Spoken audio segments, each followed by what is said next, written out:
Welcome to Joe's Atmosphere.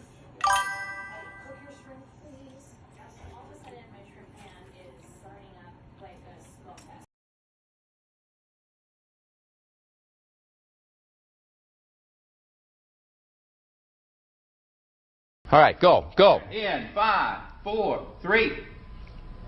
That's tomorrow, and that is it. In 5, 4, 3. That's tomorrow, and that is it for us today. And we will leave you with a... I can't do it. Okay. We'll do it live. Okay. No. We'll do it live. Fuck it. Do it live. I'll write it, and we'll do it live. Right. Fucking thing sucks.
All right, ladies and gentlemen, it is time for State of the Atmosphere. Tonight, we're going to take a look at the Halloween highlight of slashers and final girls. Plus, we'll have the pop culture update as usual. And, of course, we're going to check in on the girlfriend of the show, Sydney Sweeney. All that more tonight on State of the Atmosphere. Yeah, there we go. Let's fucking go. Let's fucking go.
All right, it's time for State of the Atmosphere. I am your host, Joe's Atmosfere.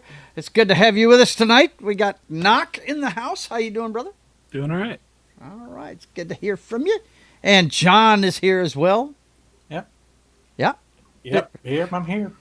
Fresh off of listening to Critical Role, I heard. So. Yeah, I was listening to it while I was doing other stuff. I had to leave work early, and I'm off tomorrow. But I had nice. Well, no, I've got to wait for the plumber. Oh, bummer. So you're staying home because you got to have things fixed. Bummer. Yeah. Yeah, I got a plumber issue myself, but luckily it's not an emergency. I've had this spigot out front that's been tighter and tighter and tighter. I had to go with it and finally snapped off. So I took a pair of channel locks, put it on there, and called my plumber guy, and he's going to come by when he can. You know, it's not an emergency. It's not like it's spraying water all over the front yard or anything. Yeah. I got it crimped off. So, but anyway, yeah, that sucks. But hey, you got a day off out of it, so you can hang out and do some stuff. You know, while you wait on him, right?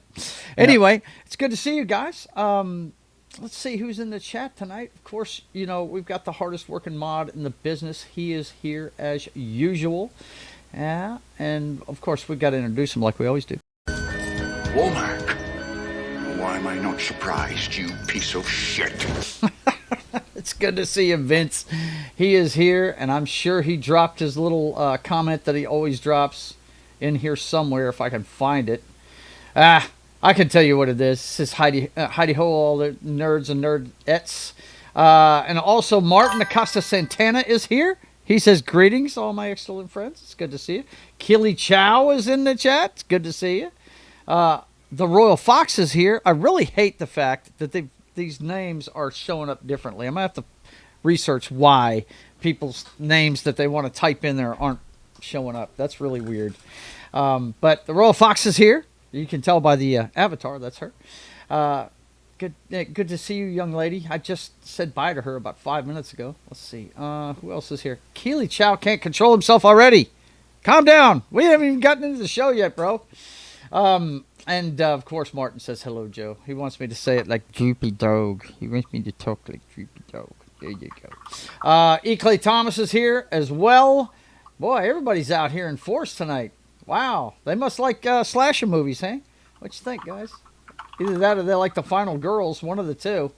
And my man Vince has put up all these links again. And Jason is here. He says, hail, my great friends, and hail to John. Thanks for being a guest, brother. What were you a guest on? What did you guys do together?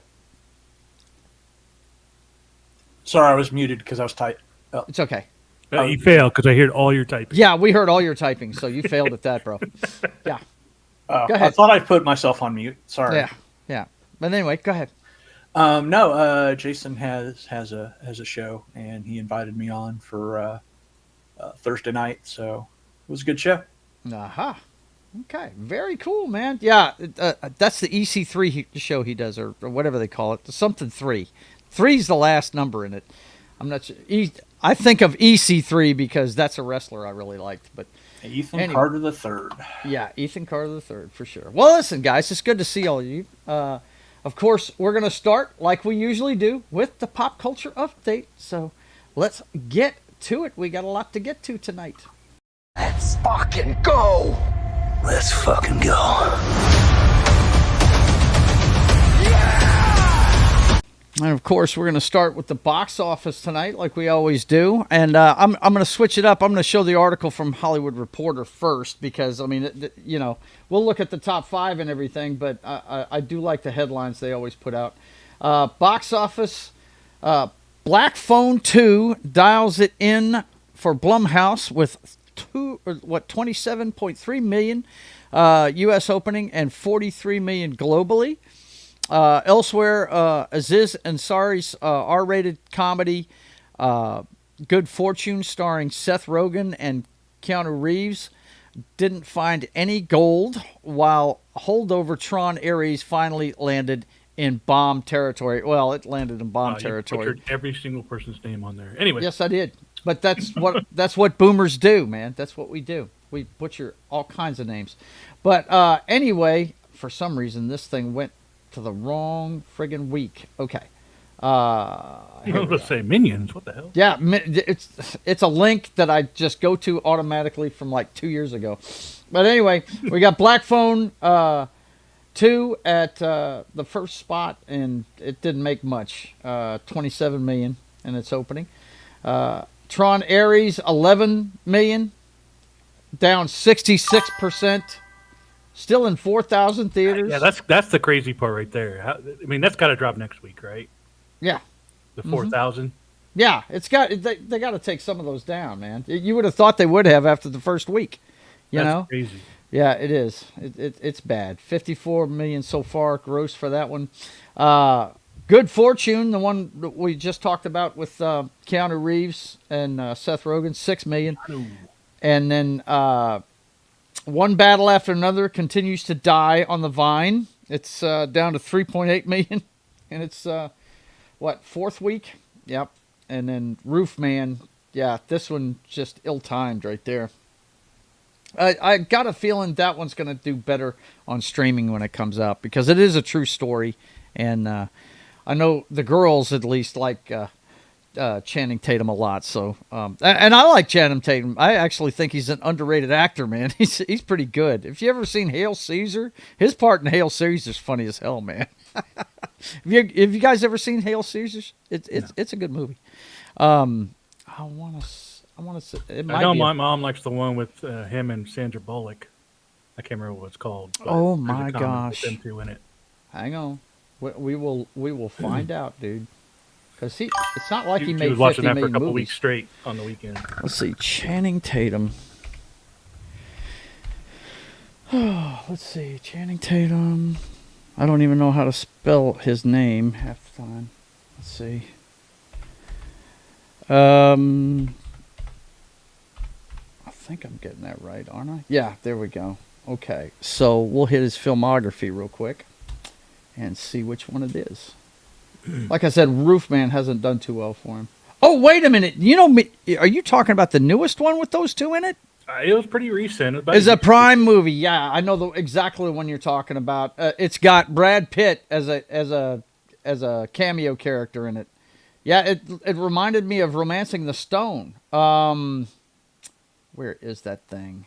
Hang on. The Lost City? Yeah, that's it. That is it. And that's actually an underrated movie, if you ask me. It's pretty good. Yeah, my mom really likes that movie. I haven't watched it, but Oh, dude! It'll remind you. Well, somebody at my age, it will remind them of Romancing the Stone. It's about a novelist, and she's actually getting involved in something that she wrote. So it's pretty neat. It's a good show. it sounds like that Dallas. Yeah, it's another one in that vein. It's Bryce- another one in that vein. Dallas Yeah. Howard, Yeah. Dallas Howard Bryce. Yep. Bryce Dallas Howard movie. Yeah, that Kingsman guy made. That one I watched. That one was a spy flick. Yeah. Yep. Same kind of thing. You know. But anyway, yeah. Channing Tatum, I think he's underrated, dude. You know. It's got Harry Potter in it. Yeah. Yeah, he's the bad guy in it. He's an asshole in that movie, dude. Yeah, big time. I still got to watch the Weird Al Yankovic movie with him in it. The docu movie? Yeah. Yeah. Okay. Gotcha. Yep. I can't remember the name of that one. But anyway, let's move on through the pop culture update we got here tonight.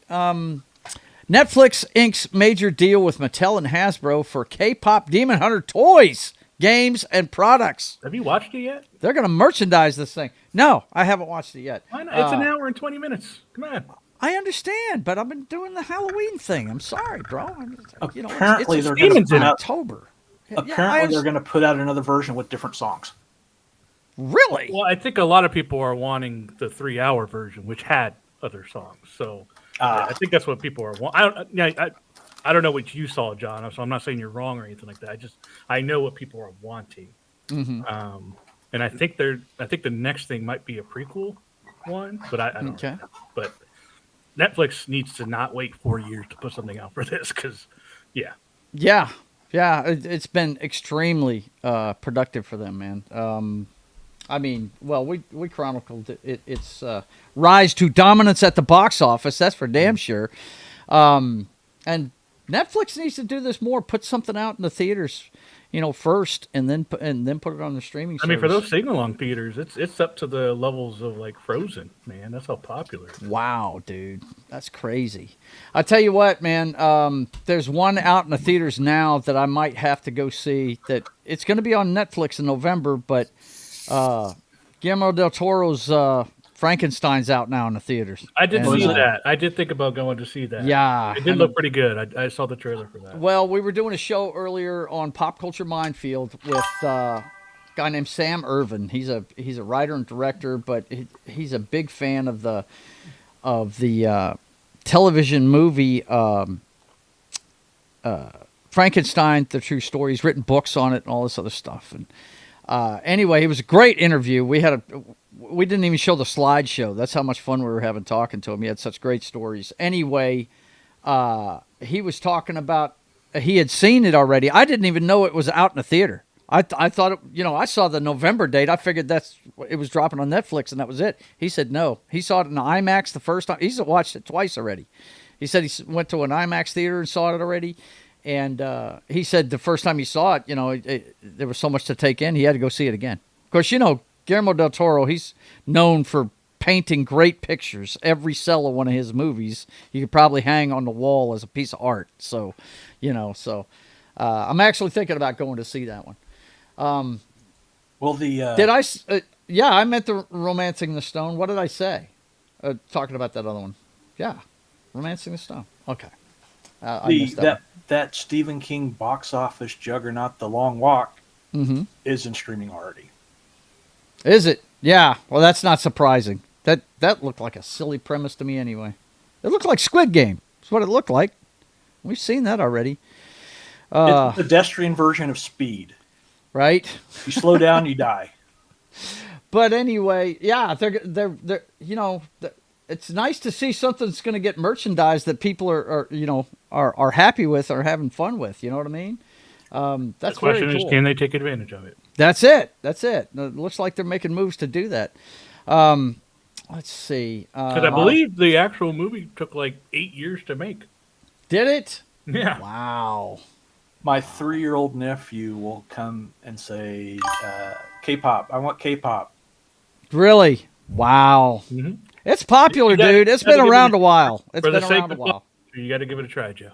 Yeah. Oh, I'm going to. I have every intention of watching it. I'm just in Halloween mode. I'm telling you. It's a big thing for me. Long movie. I hear you. We got a gentleman that has just arrived that we have to introduce to folks because his name is not Fuck Headquarters 2005. No, it's not.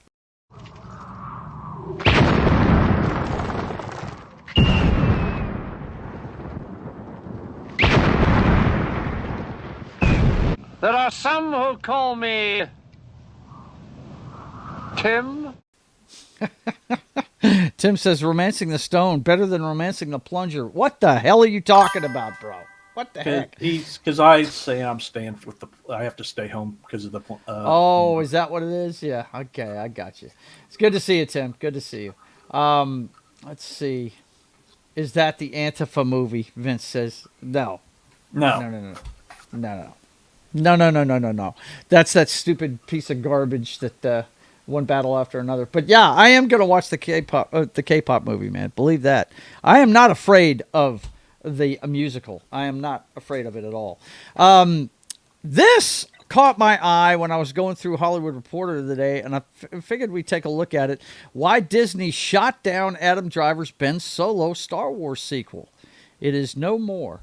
The actor claimed that Lucasfilms initially loved the idea for the Steven Soderbergh, who is a great director, by the way, directed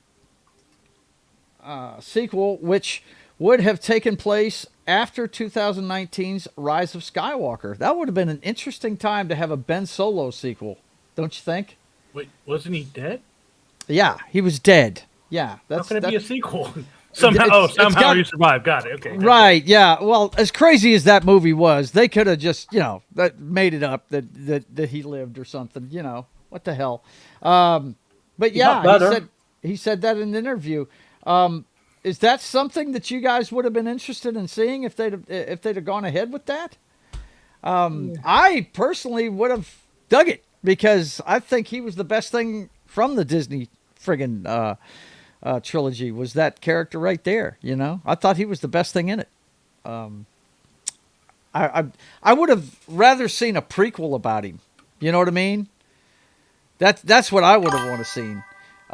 Maybe starting after he left Luke and or maybe the whole thing with how him and Luke fell out. Maybe that would be the way to go. What was the name of that band of guys he had? The Knights of Ren. The Knights of Ren. That's right.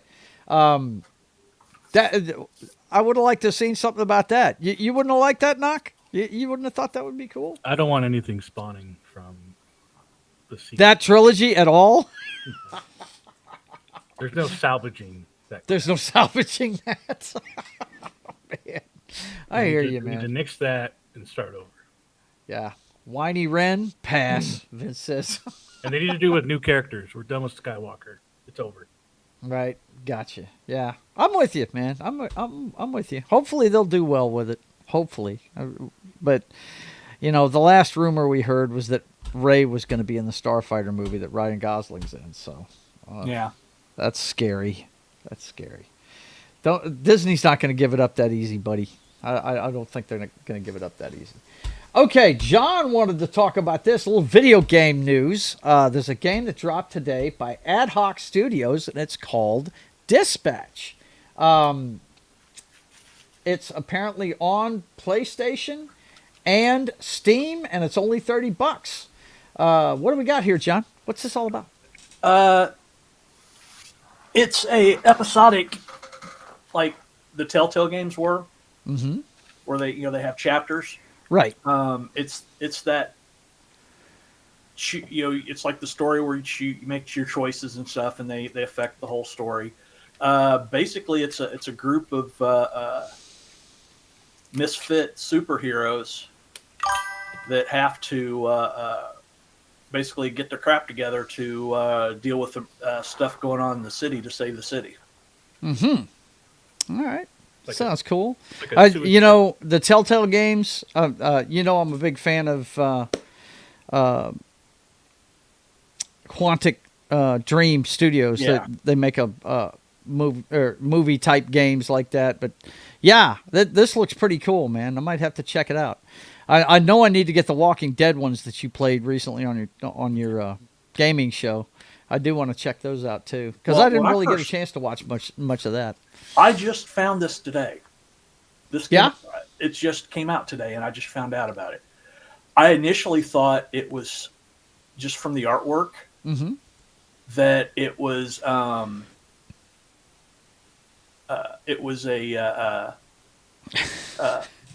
Invincible game. Okay. Yeah, I hear you. The art style, yeah, it does look like Invincible, doesn't it? Keely, if I wanted to see a grown man being a whiner, I'd watch the Lakers games and see LeBron. He must be talking about the Kylo Ren stuff. But yeah, Vince says he played the demo and it's okay so far. So there you go. Yeah, let me know what you think of it. But you see, it's got the same style. It looks like I just saw one of the choice screens coming up there. Yeah. Do they always have timers on that, or is that a setting you can turn off in the game? It's a setting you can turn off, but by yeah. default, it's usually on. Yeah. Okay. Well, we have to check that out. You guys, let me know what you think of that whenever you get a chance to play it. For sure, I want to see what's up with that, man. Next up, I saw this one, and you know me and spy stuff. I dig it. David Chase limited series Project MK Ultra about covert CIA program in the works at HBO. The Sopranos creator David Chase is revisiting a dark chapter in CIA history with Project MK Ultra, a limited series in development at HBO. Now, I was a big fan of The Sopranos when it came on, and I would love to see some stuff. If it's going to be like a docu-series, that would be cool, you know? But they've made a bunch of movies on this subject, and they're all fictional. You know, we really don't know what went on in those projects. I mean, the closest thing we got to a factual movie was probably The Men Who Stare at Goats. Wasn't that one fucking movie with Clooney? And it made fun of it, you know. But I've always been intrigued with that project, you know. I would think that they could have a good time with that at HBO, whether they make it a fictional story, or I'd love to see a docu-series on it, you know, because they were doing experiments with the CIA was doing a lot of experiments during the Vietnam era with stuff like that. So if you don't know what MK Ultra is, it's this program where they were trying to do mind control on people, and specifically, I don't know, what would you say, John, like Manchurian Candidate kind of thing, come up with a way to trigger somebody to into action to do something and give them the training to do it, you know, that kind of thing. Post-hypnotic suggestion. That's it. Yeah. So yeah, it should be interesting. I'm definitely going to keep my ear to the ground on that one and see what's going on with it. Another show that I just saw the ad for last night. Now, my mom, one of the few things we can watch together and actually being entertained by it is Yellowstone. And she had not seen the prequels yet. So we just got done showing her 1883. And then we've started the first season. I think we're about 6 episodes into 1923 with Harrison Ford and Helen Mirren, one of your favorite people, John, Yep. I know. And they had an ad for Marshalls last night during the stream when we were watching. The first time I've seen it. That's going to be the name of the. I'm hyped about Casey. He's my favorite character on that show. His show is going to be called Marshalls, and this article entails what we know about it so far. In May 2025, CBS announced it, and it's going to be about Casey Dutton after he sells the Yellowstone Ranch to Broken Rock Reservation, and Luke Grimes will reprise his role in the upcoming series. Now, what it says here is that Marshalls will follow the youngest Dutton son, played by Luke Grimes, as he puts his ranching days behind him and joins an elite unit of U.S. Marshals in Montana, according to Deadline. Now, they said when they were developing this that they were going to get more into his military background because we know he was on Special Forces teams. And so, and that has a lot. You see that a lot in the series, his background in that and everything. The one thing Casey's really good at is killing people. And anyway, he's going to be a marshal. That's badass. I can't wait to see this, dude. And I don't think, Knock, you haven't gotten into the Yellowstone realm yet, have you? No. No. You should, man. It's good stuff. It's really real wit show. I like westerns, and it's like a modern day western. It's pretty good. I will start watching it as soon as you watch K-pop Demon Hunter. Really? Yep. Okay. I will not watch it until you watch K-pop Demon Hunter. There you Damn. go. That's the deal. Okay. All right. It's not like I'm not going to. I told you I'm in the middle of this. Yeah, of course. It's only been 2 months, but yeah, sure. Bro. All right. I'll sit down and watch this son of a bitch. God bless. I'm not a big fan of these friggin' animated shows. Good Lord. But anyway. I don't care. Anyway, John, what do you think of this? He may have had to step away. He may not say anything, but we'll get his comments on it when he comes back. But anyway, that is something I am definitely looking forward to. Something that we as a group are looking forward to quite a bit, so much so that we're going to have a special episode of this show on the 10th of December.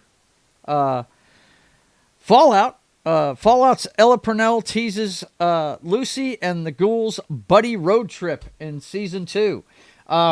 Apparently, she said during an interview, at times it's like they are on this buddy road trip, and then other times they're so much at arms. In other words, they're at odds with each other.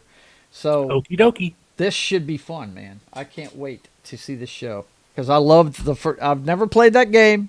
It's something I've never gotten into because I thought you had to play it first person the whole time, so I never got into it. Yeah, that's wrong. Let's see. Knock, blackmailer, confirmed. There you go. Yes, he's a blackmailer. He is. Nope. Another half just came home, so. Yeah, I figured. It seemed to go against his character in Yellowstone. I don't think I'm interested. What are you talking about, man? Come on, E. Clay. Dude. Look, I like Casey. I like him a lot. Let's see. Martin says, come on, Joe. You are willing to see K-pop thing, but not All-Star Superman? No, I'm not watching All-Star Superman. No. I'm only saying he should watch it because he keeps bringing it up. That's all I'm saying. You can't keep bringing up something that you don't watch. Why can't I? It's in the news. Yeah, that's my point to watch it. I'm just glad to. I told you, my daughter's a big fan of K-pop. I've seen a lot of it. Okay, it's all boy bands. It's the '90s boy band craze. Only now it's in the 2020s and it's over in Korea. I mean, there is a boy band in it, but it is about a girl band. That's what K-pop is. It's nothing but boy bands and girl bands. I'm telling you, that's what K-pop is. Look it up. Just You don't know. It's a good movie. I'm sure it is. But it's got the tag K-pop because of boy bands, bro, from South Korea. I'm telling you. Let's see. All-Star Superman is the best Superman movie yet. Okay. Well, you know, I guess I'm going to have a list of things that people are just going to hold a gun to my head and not talk to me anymore if I don't watch them, I guess. Okay. So, yeah, boys and girls, don't forget, this thing comes out on December 17th. Now, here's the thing. That's the night this show comes on. So we're either going to have to back the show up an hour and then watch it, or talk about it a week later. We'll decide on that later. But on the 10th, we are going to do a show devoted to nothing but the first season of this, leading up to the premiere on the 17th. Okay, and that's December 10th. So mark your calendar now. I'll go ahead and make the thumbnail pretty quick after this show to remind myself. When I saw this article, I said I cannot forget to schedule that stream. You know, because there's a guy to my my left here that's probably gonna disown me if I don't do it. So anyway, because he's in love with Ella Purnell. That's why. He just wants to talk about Ella Purnell for an hour. Indeed. Or two. Yeah. That's it. That's it exactly. But anyway, okay. That is it for the pop culture update for tonight. Because we've got a bunch of other stuff to talk about tonight. So we have got to check in on the girlfriend of the channel, as we usually do. So get ready, Keely Chow. Okay? And turn your camera off because we don't want to see it. Okay, bro? How do you want me to handle the Sydney issue? The Sydney issue? Well, we should have a consensus on how the White House is going to handle it. Well, I certainly hope the Sydney issue refers in some way to a problem that we're having with Australia, because if it's anything other than that, Mr. President, Ms. Sweeney? To see you. Have her come in, please. I am finished here. Yes, sir. There is no Sydney issue.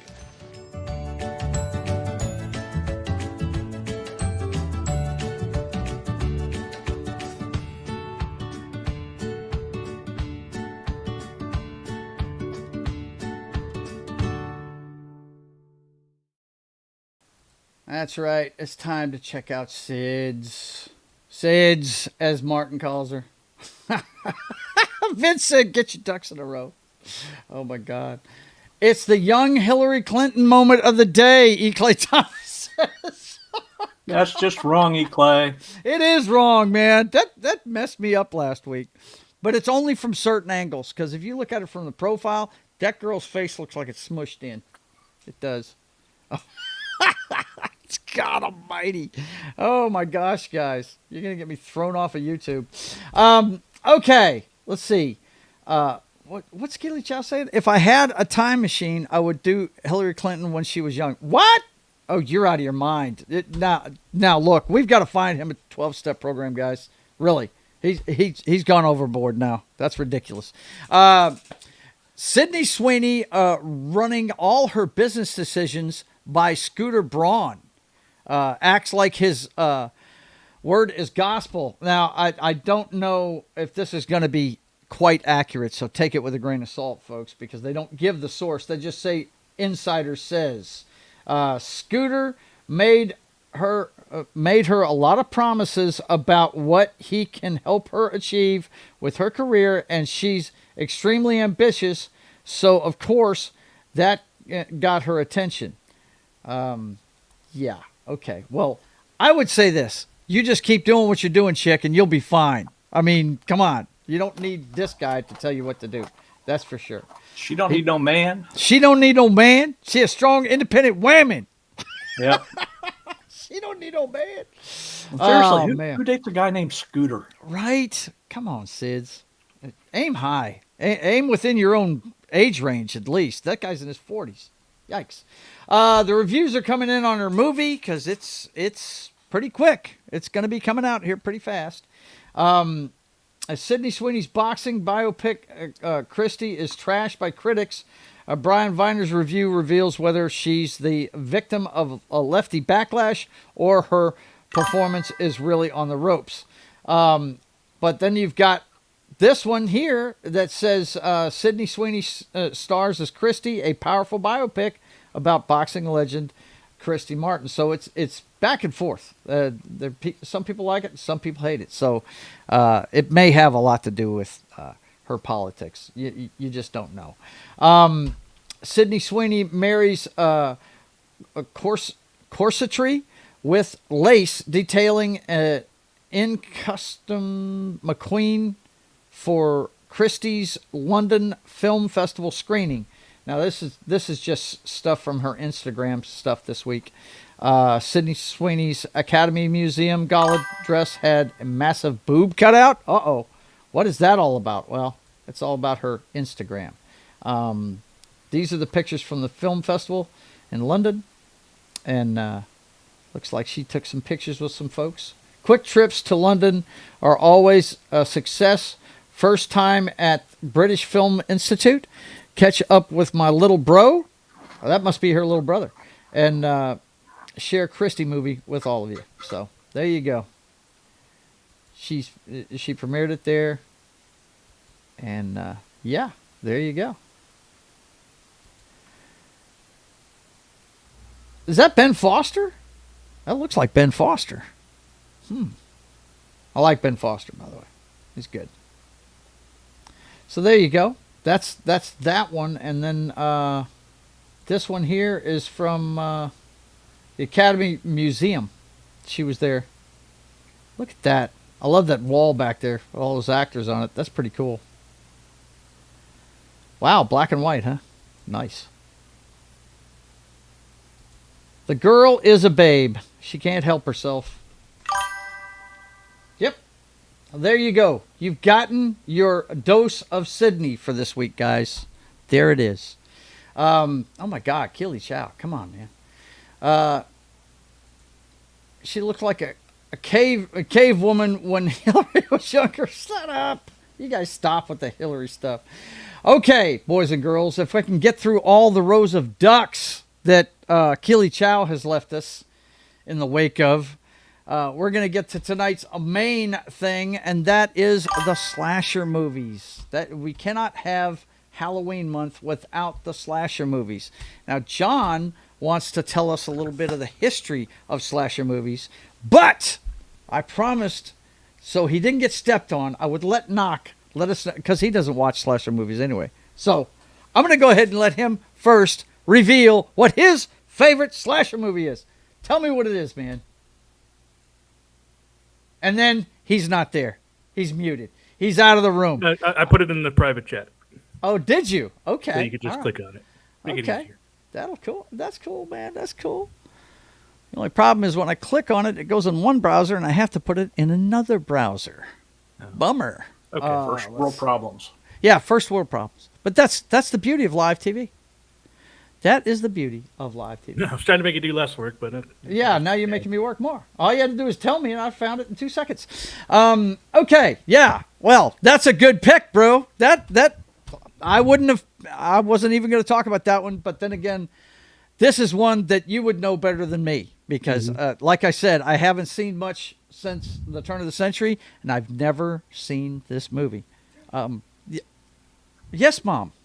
Good choice. Okay, well, I'm doing a show, Mom. Okay. I'll be there in a minute. Okay? All right. Guys, talk about American Psycho, and I'll be right back. Yeah, no. So this one, this is like one of my first entries into Christian Bale. Wow. So yeah, it was a good intro to him. But this was a really good movie. It's got some great scenes for a young chap back in those days. But no, it was a good. I think a lot of people remember the was it the freaking cards. Yeah. When they were passing out their business cards. Mm-hmm. That was one of the best parts. And he always wore that plastic suit when he killed. Yeah.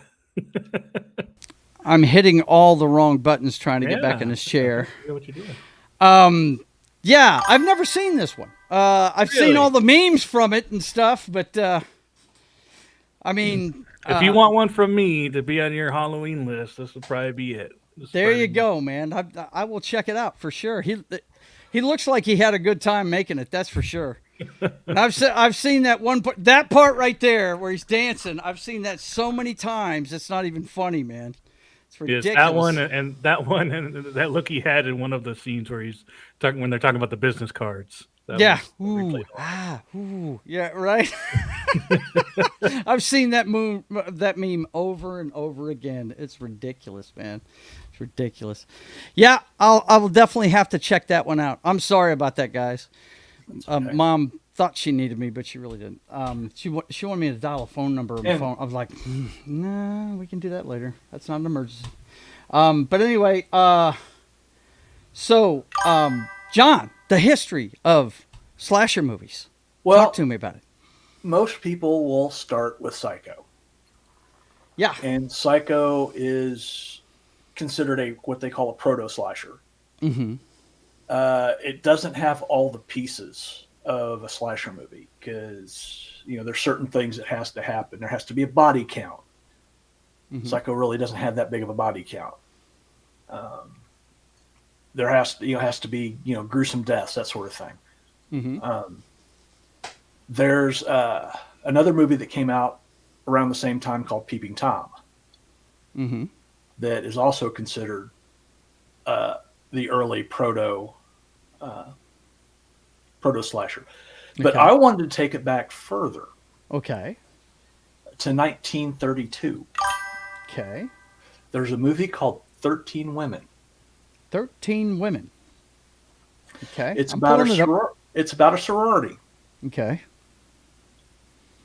And I'm listening. The villain in this is a shunned sorority sister who is getting them to kill each other or kill themselves. Really? Yes. Wow. Peer pressure. Yeah. So it's really one of the earliest slasher movies. Mm-hmm. We wouldn't know anybody in this. Psychological revenge. Yeah. A psychological slasher movie, huh? Yeah. Kind of like... slashers can be psychological. Oh, yeah, they can. I mean, this one says plots astrological revenge. Yeah. Astrological Under the description. revenge? In the description. Yeah, I see it. A young woman plots astrological revenge on schoolgirls from her past. Huh. Pretty wild, man. Pretty wild stuff. Yeah. But it really didn't. The slasher really didn't come together until 1978. We know it came out in 1978 because Joe's going to talk about it. Oh yeah, I'm talking about that one, and we'll get to it right away as soon as I get it set up. But I freely admit that the slasher movie, it has its roots in a lot of older movies. It really does, and a lot of people say it's Psycho. And John just told you, that there are movies before then that can be considered part of the genre. But it really didn't turn into the modern slasher movie until Halloween came out in 1978. That's the one that really put the slasher movie on the map. And what's funny about it is, if you watch this movie, it's not very bloody at all. It is not very bloody at all. There's only like 2 scenes that you see any blood in it. You see more boobs than you do blood in this movie. But it's the whole psychology is the fact that he was in a well-to-do family. He was not abused, nothing like that. He just picked up a butcher knife one night and killed his sister, just out of the blue for no reason at all, right? And if you read, like I said, if you read the novelization, you find out more of why he did that. He was, he's been oh, what do you call it? Possessed Yeah. by the spirit of the actual boogeyman's what it is. And yeah, it's amazing. This movie is fantastic. If you've never seen it, highly recommend it. There's a reason why it's on everybody's list of greatest Halloween movies of all time. I mean, what's funny is the title, Halloween. The title of this movie when they were first filming it was called The Babysitter. That's what it was called. And they decided to change the name to Halloween because it was going to take place on a Halloween night. And the rest is history, man. It stuck. It really did. And it's made by one of the greatest directors you'll ever watch, friggin' John Carpenter. He's done I mean, we could do a whole 2-hour show about John Carpenter's filmography. But this is the one that put him on the map. This is the one that got him major Hollywood money. I mean, he had made a couple of things before this, but it was stuff he made in college. And he was one of the guys that, you know, kind of like Lucas and Coppola and Spielberg. He went to school with a group of guys like Rob Bottin and what was the other guy's name that did a bunch of stuff? He was a director that I think he directed Blue Thunder. I mean, he ended up making a bunch of stuff too. I can't remember his name, but he went to school with a bunch of guys, and they made a movie called Dark Star, which if you've never seen it, they actually made it in college as a project, and then they decided after they graduated to put their money together and finish the movie, and they made it a feature film. But it's one of the funniest things you'll ever watch, man. It's right at a Red Dwarf or whatever, you know, all those, Hitchhiker's Guide to the Galaxy. It's one of those kind of spoofy movies, and it's great. I loved it. It kind of spoofs 2001 too, because the bomb is actually like Hal, you know, and won't be turned off and stuff. It's really good. But anyway, the cast, of course, they were all made famous by this movie. Donald Pleasance, Jamie Lee Curtis, PJ Soles, who I just found out recently. You know, when she made this movie, do you know who she was married to? She was married to Dennis Quaid. Oh, really? Yeah, and Dennis Quaid's actually, like, it's not a cameo, but he's actually in some footage of Stripes. You remember she was in that movie with Bill Murray, anyway, the part where they do the drills in the middle of the courtyard in front of the parade and everything. He's in the background somewhere walking the streets back there. Oh, okay. But anyway, I saw a Joe Rogan interview with him just recently talking about it. But yeah, man, Jamie Lee Curtis, of course, you know, she plays Laurie Strode, and she played her in the sequels. I mean, this series is got well over. I want to say it's almost 12 or 13 entries now. But yeah, it's great. Knock, have you seen any of these movies? Have you seen any I watched of the them? first one last year. Yeah. And what did you think of it? No, it was interesting. That was really the first time I've seen a young Jamie Lee Curtis. Mm-hmm. Yeah, she looked good in that movie. Yeah. They definitely they strapped her down because she's well endowed, and they definitely strapped her down for that flick, man. They really did. John, how much of the series have you seen? Have you seen all of them? I've seen all of them. I've seen them all. My favorite one is, of course, the first one. I like the third one. Now, if you guys, my favorite. Really, number 3 is your favorite. Yeah. And it's not a slasher movie. I'm just going to bring it up. It's more. We would have covered that one on this probably the last week's show on the science fiction show. Really. Let's see. That one is called Season of the Witch. Let me see. Do I have it here? Yeah. Halloween 3. Oh, no, not 32. 3. Look at this. What is that? That ain't the right one. There it is. Boy, I tell you what, they come up with some crazy shit on these lists. Halloween 3, Season of the Witch. Now, this right here, this is when they decided, because they killed him off. They killed Mike off in the second movie. The second movie was the More of the Night He Came Home. That was the tagline of it. And it picked up right where the second one left off. and it was much more gory. It was more like the Friday the 13th movies. It was over the top gore and stuff. Tom Atkins, and so yeah, and it's got a lot of people in it that that a lot of these guys didn't make much of a name for themselves, but I thought it was money, like printing money, for years to come, but they decided to go back to what happened with this, everybody was expecting a Michael Myers movie, and it didn't turn out that way, and it actually bombed when it first came out. Yep, and the studio said, if you're going to make another one of these, it has to be by Michael Myers. Yeah, Mike's got to be in it, right? So, yeah. That is what...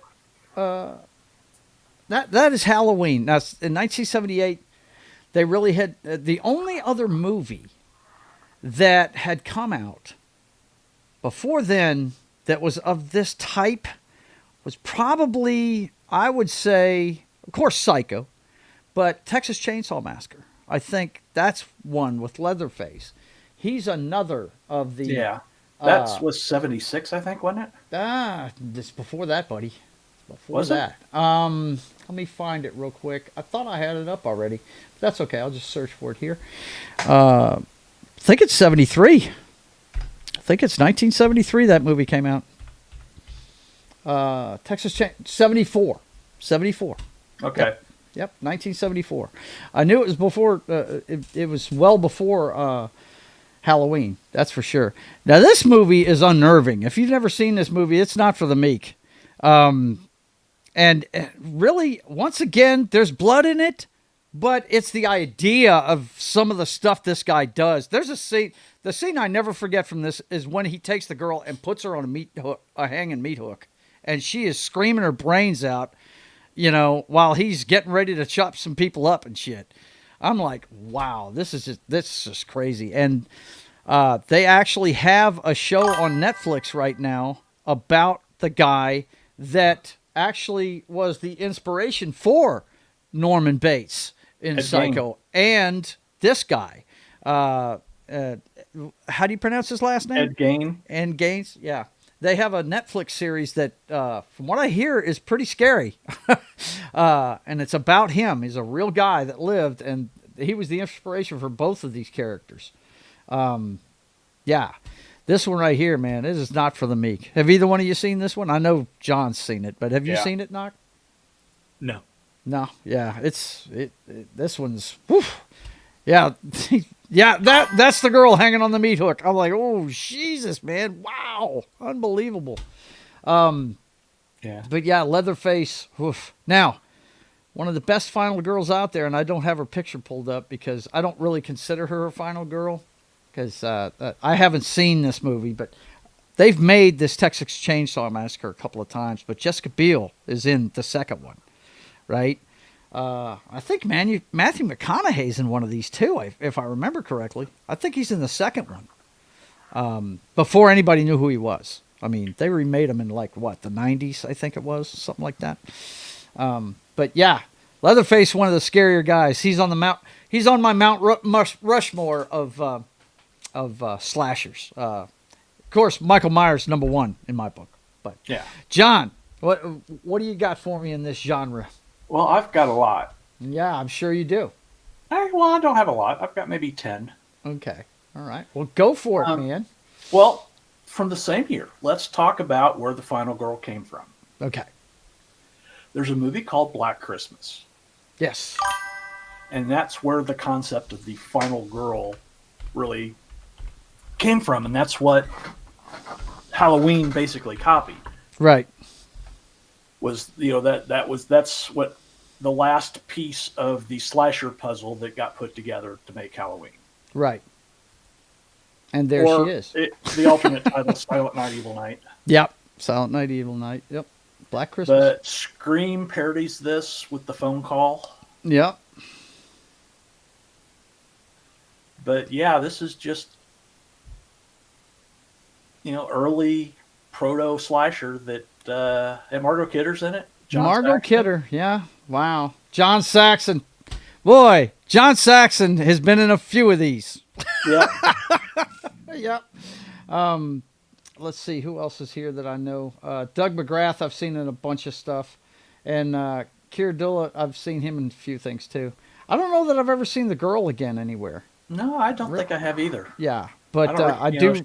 Well, we know Margot Kidder went on to play Lois Lane. Yeah. But yeah, I'll have to check this one out. I didn't know about this one. That's very cool, man. It's like I said, it's where the concept of the final girl came from. Mm-hmm.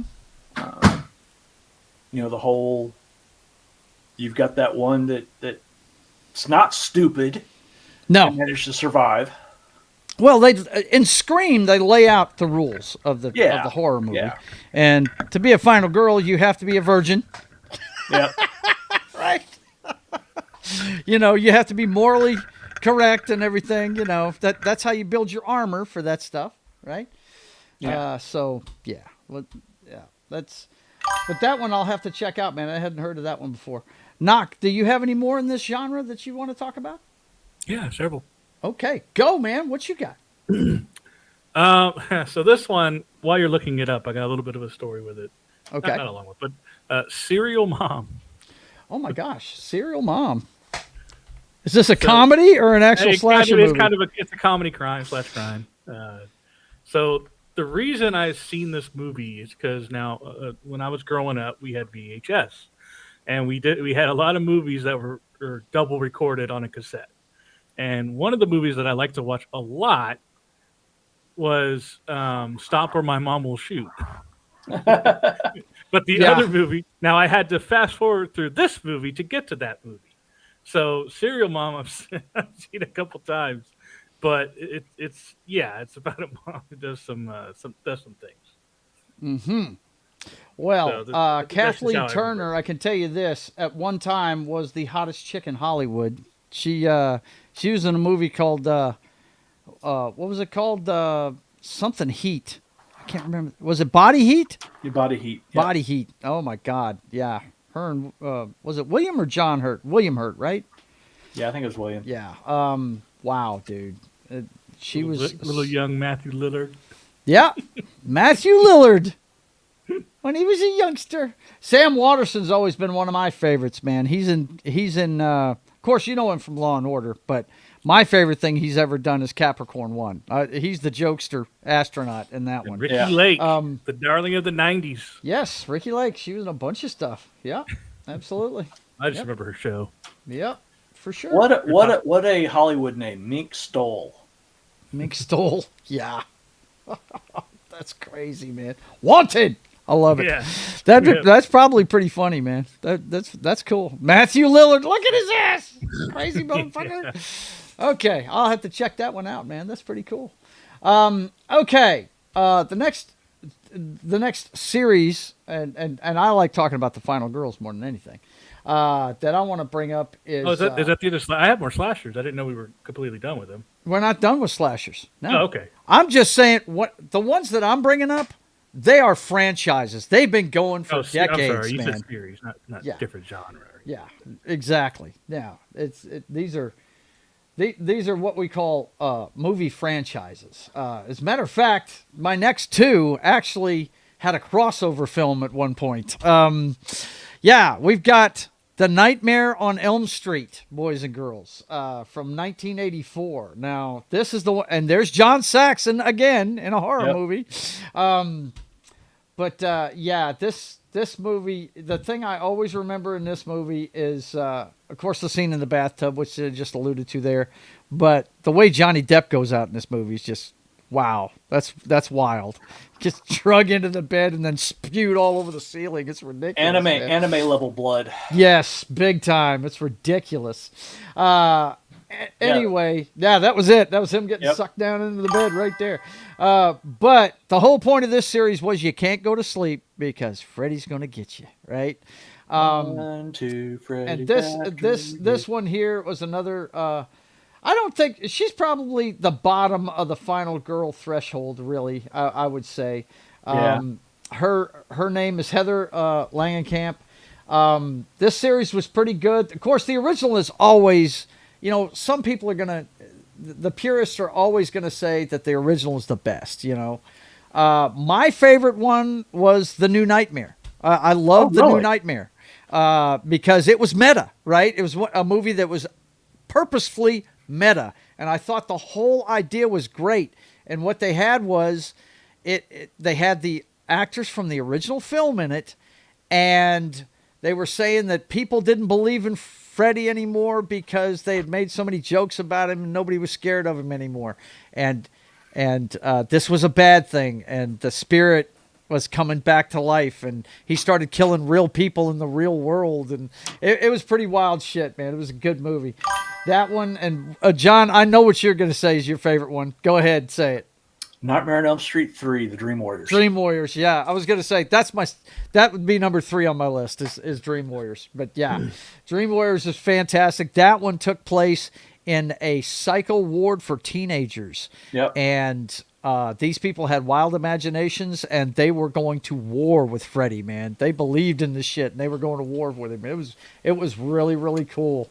Yeah. I'm with you, Martin. That's a good one, but it's still number 3 on my list. I like the meta one. I liked the new Nightmare. I thought that one was cool. It's the first time Freddy had anybody fight back. Yeah, exactly. Yeah, it was cool. But John Saxon played the dad in this one, and he was a cop. Ronnie Blakely played the mom. She always seemed like she was on downers to me the whole damn movie. You know what I mean? Oh yeah. Yeah, she was just really wild. But anyway, Johnny Depp, a young Johnny Depp before anybody knew who he was in this one. Yep. And of course, Robert Englund got crazy famous off of playing this part. Playing Freddy, he was really good in the role. These movies wouldn't be near as good as they were without his sense of humor and timing. Freddy doesn't kill people without saying something funny. You know what I mean? Making jokes about it. So, yeah, it's a very cool franchise. If you want to get into something this Halloween, not for the kids, just for you as an adult, man, check it out. It's good stuff. Okay, next, I think, John, it's your turn. Yes. Yep. Well, I've got another one I'm going to bring up because I know you're going to talk about the franchise, so I'll mention my favorite one of that franchise. Okay. But outside of that, I've got something that's going to be a little out of left field. Okay, go. Sweeney Todd. Ooh, Sweeney Todd. You're going to consider that? It is. A slasher. Well, it is. He murders his fucking... Yeah. It's a slasher. It's just a musical slasher. Yeah. It is. Yeah. The Demon Barber. That was on my list too. Really? Sorry. No, it was out of my left field one. I thought I was gonna wait till after we were out of the slashers to mention it. But John, he can't stay on point ever. So, No, he lives to crush you. That's what it is. I was gonna bring it up when we got into the leftovers, but see, this could have been twice as bad if I hadn't let him bring up his favorite one first. This would have been worse. Okay. Yeah. Exactly. Well, John, tell us about this flick. Well, it's obviously a musical. It's based on a very famous musical on Broadway. Yeah. Johnny Depp, of course, and you saw right there it said slasher. Yes. Slasher horror. Oh, yeah.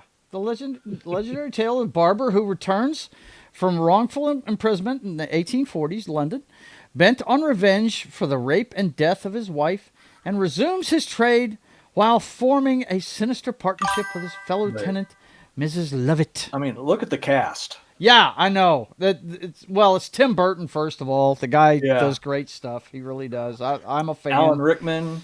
Yeah, Alan Rickman. Conan in a not... Sacha Baron Cohen can act, man. Yeah, he's good. He is. I was kind of let down finding out he was in that friggin' Ironheart show as Mephisto. He would have been a great pick for Mephisto, but the way they used him, man, they could have done better. But yeah, it's a great cast. It's a great story. Yep, absolutely. And look, Mom and Tim my Burton. sister loved this movie, so that's part of the reason why I put it on there. Why do you like it, Knock? Tell us what your thoughts are on it. Well, I mean, it's pretty simple. You watch the Pirates of the Caribbean, you like everything Johnny Depp. So, is that right? Okay. Mm-hmm. Johnny Depp. That's why I wanted to watch it. And then it Johnny really Depp. Good. Yeah. He's been his fair share of horror stuff. He has. Of course, with Tim Burton, he's done plenty of stuff. I would say Sleepy Hollow's a horror movie he's made with him. I wouldn't say Edward Scissorhands is one that he made with him. I wouldn't say that. That's not really. But no, I call that a fairy tale. That's what I call that one. I have seen people put Sleepy Hollow on slasher lists. And I've seen that as well. That's a ghost story. That's a ghost story. Yeah. That is a ghost story. I'm sorry, guys. That's not a slasher. No. He's not killing randomly. He's killing people for a reason. These people, But anyway, Sweeney Todd, the Demon Barber of Fleet Street. Yeah. There was another one. What was it called? The Ninth Gate? Is that the name of it with Johnny Depp in it? Yeah, I think so. I think it's called The Ninth Gate. That sounds like I think that was based on a Stephen King story or something like that. But anyway, yeah, he's done his fair share of the genre. Yes, he has. Okay, Noxter. Now that he's stolen your thunder, you're next. So this one made me afraid of all dolls. Really? Child's Play. Really? See, there you go. You stole one off my list. There you go. Tell him what a sorry bastard he is, John. Nah, that's okay. I've got a big list, so you know. Yeah. We're bound to step all This is my over. last movie. I have a TV show. This is my last movie. Gotcha. This is one of them for sure. And it makes fun of. There was a doll that came out. They were trying to market it for boys and girls. Right. Called My Buddy. My Buddy. That's it. And it definitely takes shots at that toy line. Yeah, no doubt about it, for sure. Catherine Hicks, she's a babe. Chris Sarandon, who has his own. Well, he's an iconic vampire in Fright Night, so you know. And then let's see. Wow, Brad Dourif's in this. Wow, I love him. He's never a leading guy, but he's a great character actor. He really is. Let's see who else is in this. Jack Colvin. Wasn't Jack Colvin. He was on the Hulk. He was that reporter that was chasing the Hulk down, right? Yep. Yeah. Mm-hmm. Yep. Yeah, there's a bunch of good actors in here, but I never was scared by this. But I understand why somebody your age would have been scared of it, man. Yeah, absolutely. But I just never. Look, I could have thrown Chucky out a window. I don't care. No, I'm not scared by him. Okay, the next one I'm going to talk about is the Scream series. This came out in '96. This guy has a couple of franchises, and we just talked about one of them, The Nightmare on Elm Street. That was that came from the brain of Wes Craven, and so did this one. Wes Craven is a horror god. He's really good at doing. I mean, I'm pretty sure, if I remember correctly, he did the original The Hills Have Eyes, doesn't he? Didn't he do that when he was a young director? Yep. I mean, this guy knows how to make a scary movie. But what I loved about this one was, first of all, Matthew Lillard. Secondly, the final girl is Neve Campbell. We'd never seen her before on screen, and she's a babe. Courtney Cox is in this, which doesn't hurt either, even though she was middle-aged at the time. And they freaking kill off what's her face? The blonde. Drew Barrymore. She's in the opening scene. Yeah. She's in the opening scene. But that was his ode to Psycho, because Janet Leigh was a top name in Hollywood, and they killed her right away in Psycho. You know, it really freaked the audiences out. That's what that was all about right there. But anyway, this cast right here, if you haven't seen it, spoiler alert, I'm going to give away something here real quick. So you might want to plug your ears for about 5 seconds. In 5, 4, 3, 2, 1. There's 2 killers in this one. Skeet Ulrich plays one of them, and Matthew Lillard plays the other one. Where is Matthew at? They got him all the way down here. He should be right up top, damn it. David Arquette, Jamie Kennedy, Rose McGowan. Oh, my God. Everybody's a lot in of this movie. 90s David people. Arquette. Yeah. There's a bunch of people from the 90s in here. Yeah. And she was new on the scene. Nobody had ever seen this girl before, Neve Campbell. And she's a babe. I dig her. But Well, I remember when it came out, all the advertisement tried, from the trailers and stuff, it looked like Drew Barrymore. Drew Barrymore's movie. Yeah, that's Yeah. that's what they billed it as, and they killed her in the first scene. It was awesome, man. I thought it was great, But yeah, we know they've made so many of these movies. I have not seen all of them. I have no intention of seeing any of them, but I might watch because I'm a big fan of Wednesday. So Jenna's movies, I think she's been in 2 of them now, right? Or she was in one of them, and she's supposed to be in the next one and dropped out of it, right? Yeah. But I may have to see the one with her in it because I like Jenna Ortega. but Scream is the one thing I loved about Scream was it gave you the rules for a horror movie, right? Don't say I'll be right back because you're not going to be back, right? And Matthew Lillard, of course, goes, I'll be right back. Should have known right then he was one of the killers. Let's split up. Yeah. Let's Never split up. the party. Yeah, don't do that. Nope. Don't do it. Not good for you. Okay. So who's Never have premarital sex. That's it. That's it exactly. Okay. I believe it's John's turn, right? Yeah. Yep. Well, Go, man. I've got 2. I'm trying to decide which one to do, but I'm going to go ahead and do this one first. Okay. Saw? Okay. There you go. That's a franchise. Yep. And I've seen another one where I've seen the first one and haven't seen anything else. My screen keeps freezing for some reason. Yeah, Sorry, guys. It's showing your talking's not going away, but it's giving the no internet sign. Oh, is that what it is? Okay.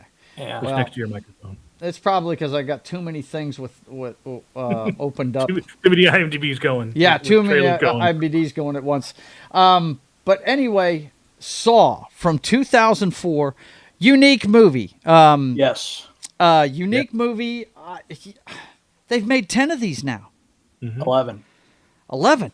They made 11 of these. 11 comes out here in, I think, in a couple of weeks or a week. Really?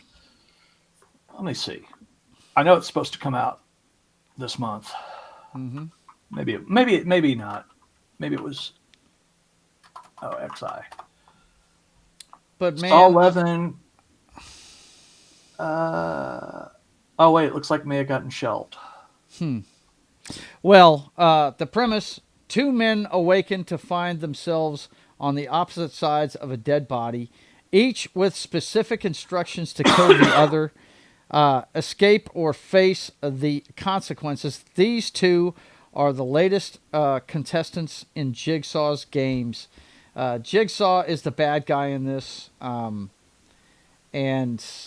I tell you, really a unique movie. I thought, I mean, most of what I've seen out of the rest of the series is kind of murder porn, Yeah, it is.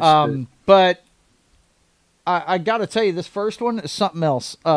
Carrie Ells, you've seen a bunch. Danny Glover. Let's see, Dinah Meyer. Isn't she in? She's the one from. What is it? Starship Troopers. Yeah, that's what I was thinking. I just couldn't think of the name. Yeah, Starship Troopers. She's Emerson. Yep. Mm-hmm. They've got a pretty good cast in this one, man. But if you've seen, let me ask, Knock, have you seen this? I've seen a good couple of the Saws. For sure. I don't think Okay. I've watched the last. So you know how this one ends, right? Absolutely, yeah. It was a Yeah, great when ending. that guy gets up and leaves the It was a room, great I'm like, ending. holy Yeah. shit! Wow, I That was- didn't that see was that a- coming. yeah. Usually I Jeez. see that kind of stuff coming. I didn't see that coming. No. That got me. I was like, holy crap, he was there the whole time. I Yeah. love the tag there underneath the trailer, the Who Done It. Yeah, who done it? Yeah, we don't know who it is. That's for sure. But yeah, this one here, I'm not a fan. I'm not really a fan. I love the first movie, but it sure seems like it's gone a I little thought overboard. it was Carrie Elways most of the movie. Yeah. Is that what you thought? You thought one of the guys was the person that? Yeah, I thought Okay. it was Carrie Elways, but then he cut his foot off. So I'm like, or he got the hacksaw to cut his foot off. I'm like, maybe it's not him.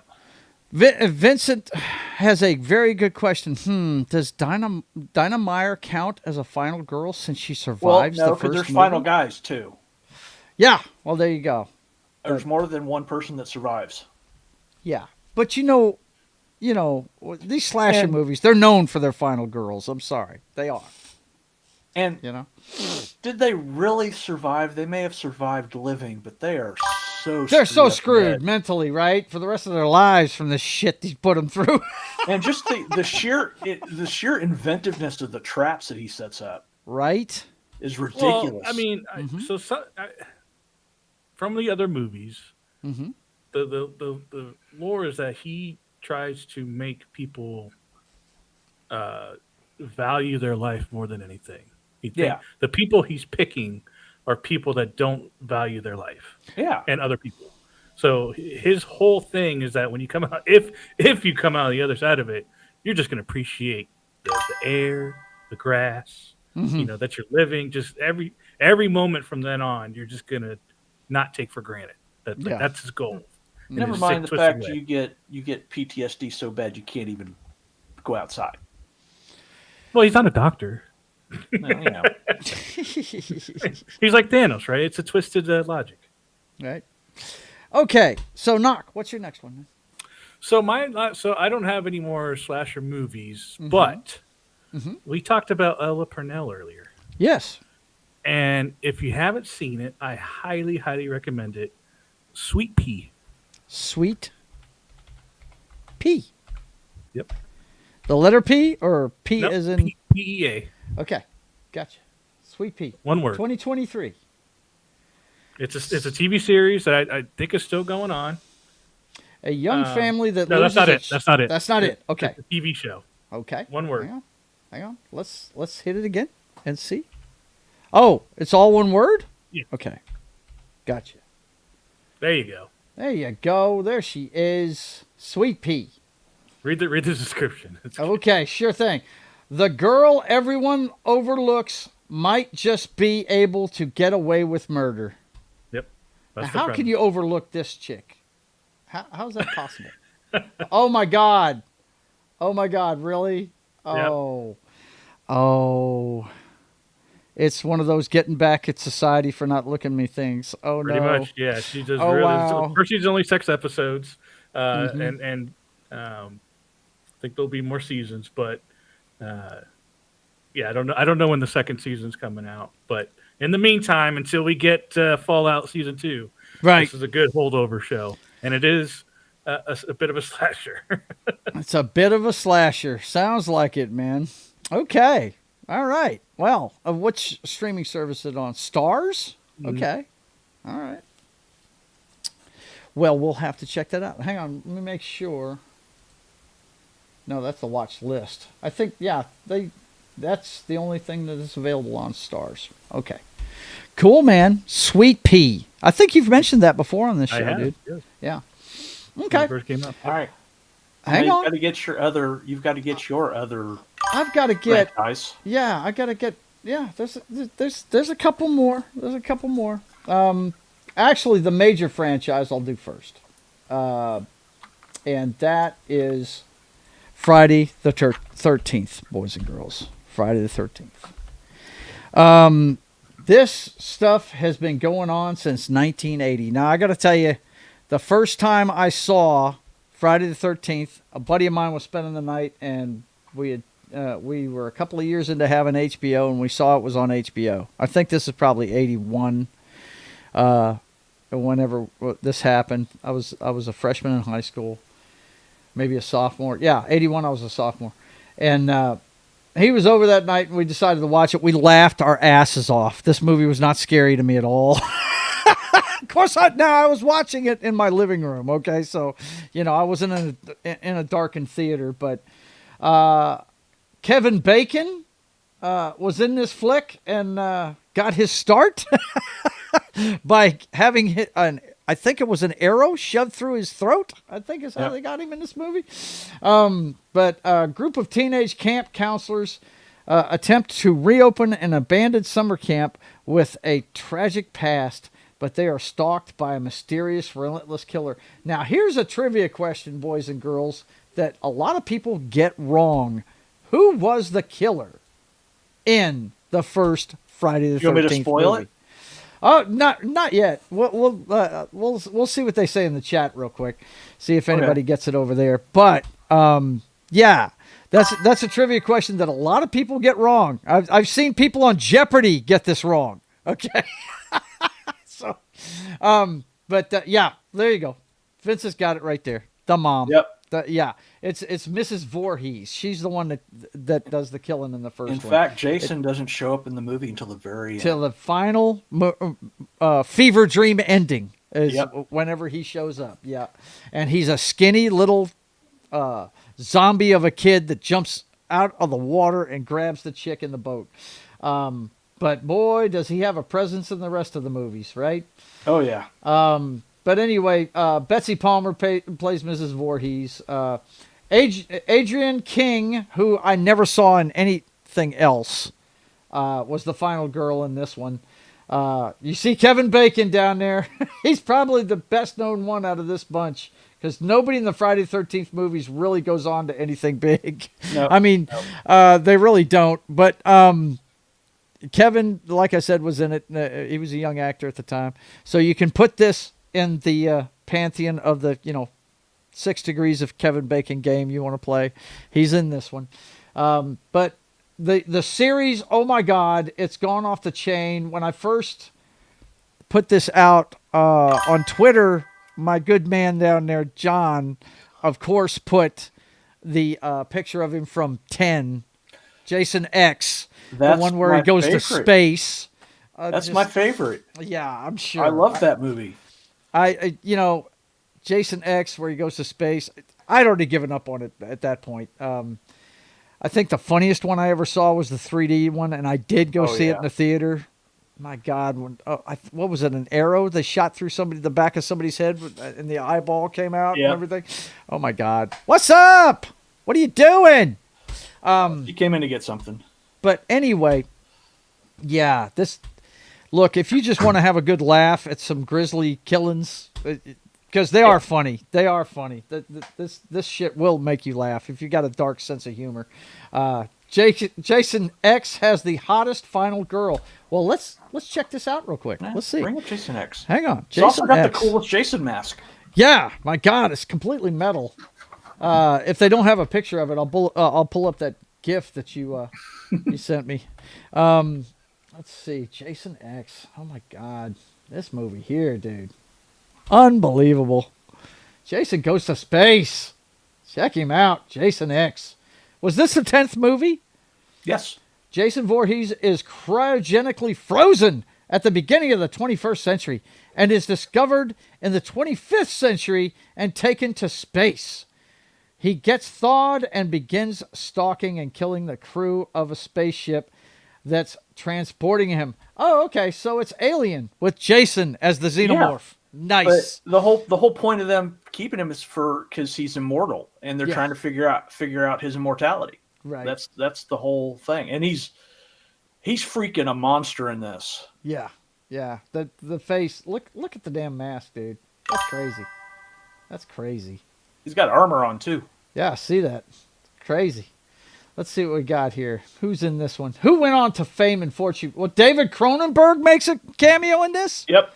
Wow, I didn't know he was in anything other than that one Nightbreed. I thought that was the only thing he ever did as an actor. Oh no, that's cool. No, he shows up in a lot of places. That's cool, man. That's cool. I don't know many of these other people though. I believe Peter Minshew, I do know who he is. Yeah, that's for sure. But I don't know many of the other ones. Really don't. Lexa Doing is.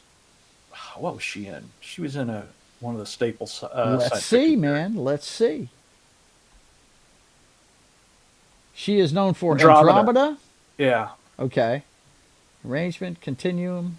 Looks like she does science fiction a lot. Yeah, she does a lot of science fiction. Okay. Well, there you go. There you go. But yeah, Jason X, that's your favorite one. My favorite one is the final chapter. And that has one of the Coreys in it. I think it's... yeah. Which one is it? Is it Corey Feldman that's in that one? The notorious drug head? He was one of the Frog brothers in the... Lost Boys, right? Yeah, I think Corey Haim had already died by then. right.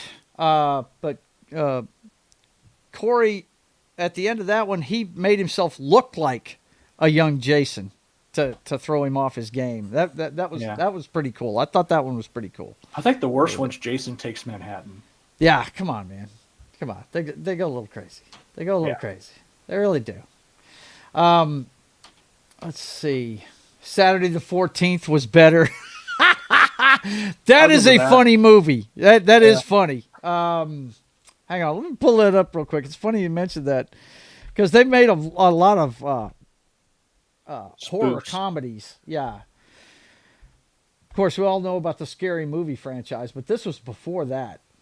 Saturday the 14th. If you don't type in just the right thing, it won't bring it up. Yeah, Richard Benjamin was in a couple of movies like this. Love at First Bite was another one, right? Yep. With him and George. Wasn't it? What's George? the tan guy? Yeah. Hamilton. George Hamilton. Yeah. That's his name. I was about to say George Harrison and just sound like a real boomer. But yeah, Saturday the 14th 's funny. It parodies all these horror movies from back then. You know, that look, you even got the you got the Creature from Black Lagoon in there and all kinds of shit. Yeah. Yeah, they make fun of a lot of things in here. Jeffrey Tambor's in it. I love that guy. He's great. Of course, Richard Benjamin was really funny back then. I don't know that I know the rest of these people. Stacy Keach's dad. Which one? Stacy Keach Sr. Oh, look at that. Sure as shit. Wow. Huh. That's wild. But anyway, this is a funny send-up of the genre, if you ever want to see it. That's a good one. Okay, John, what you got next, man?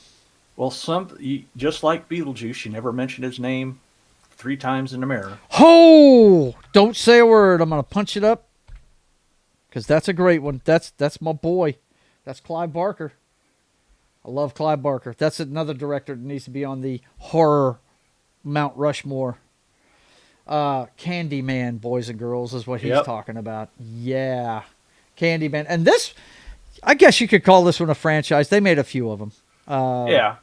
I think it was like 3, though, right? Yeah, the third one's like a reboot. They tried to reboot it with someone else, and it just doesn't work without Tony Todd. No, it's not the same. Be my victim. Just doesn't sound the same from somebody else, does it? No. Let's see. Raptor 19, how you doing? Good to see you, bro. Good to see you. We played DCUO. Yeah, I know, buddy. It's good to see you. Good to see you. What's going on? Stargate 2? Yeah. Talking about the actress we were talking about earlier. Yeah. Mm-hmm. Richard Benjamin also was in a show called Quark, which had the first technically trans in it. Really? Quark. Why does that sound familiar to me? That was a TV show, right? It's a I almost want to call it a sci-fi spoof. Yeah, all his stuff was spoofs of stuff. The Candyman, a murderous soul with a hook for a hand, is accidentally summoned to reality by a skeptic grad student researching the monster's myth. Actually, she was researching urban legends. Yep, is what she was doing, and this. Dude, this story was so cool. It really was, man. And we talk about all the time that Hollywood needs to come up with original stories, and this was one of the better told stories I've ever heard, man. They kind of turned the slasher genre on its head. Yeah, it did, because you felt for the bad guy. You did. Yeah. You felt for the Candyman because he got fucked over, you know? You're right. It did turn it on its head because, the people he was killing, they really needed to be getting rid of. You know what I mean? They were bad people. But, dude, Alexander Berkeley, I think he went on to be the guy at the hilltop in Walking Dead, didn't he? Yep. Yeah, that's him. Ted Raimi's in this. Yeah, see it, man. There's a bunch of good actors in this movie. But, man, the things that make this movie great are the two leads. Virginia Madsen, I think, is fantastic in this movie too. She's a really good actress. Matter of fact, when I first saw this was coming out, I was like, wow, I almost felt like she took a step down until I saw the movie. You know what I mean? Yeah. It just sounded wrong to hear Virginia Madsen's name attached to a slasher movie. You know what I mean? Yeah. But then once you see the movie, it's like you're right. It turns it on its head. It's not a real slasher movie. It's something else. This is a slasher movie, yes, because you've got your token grisly deaths and all that stuff, but it almost leans more into the ghost story genre than anything else. Freddy's a ghost too. So if you count Freddy, you got to Freddy. Yeah. It's the same. Yeah, I would say that. Yeah, absolutely. But I like this movie better than I do Nightmare on Elm Street. And that's for sure. Chucky's a ghost too, technically. So yeah, Chucky. Yeah. Well, like I said, I'm not scared of Chucky. I'm not scared of him. I've never seen the sequels to this. I didn't think this movie needed a sequel. I did not.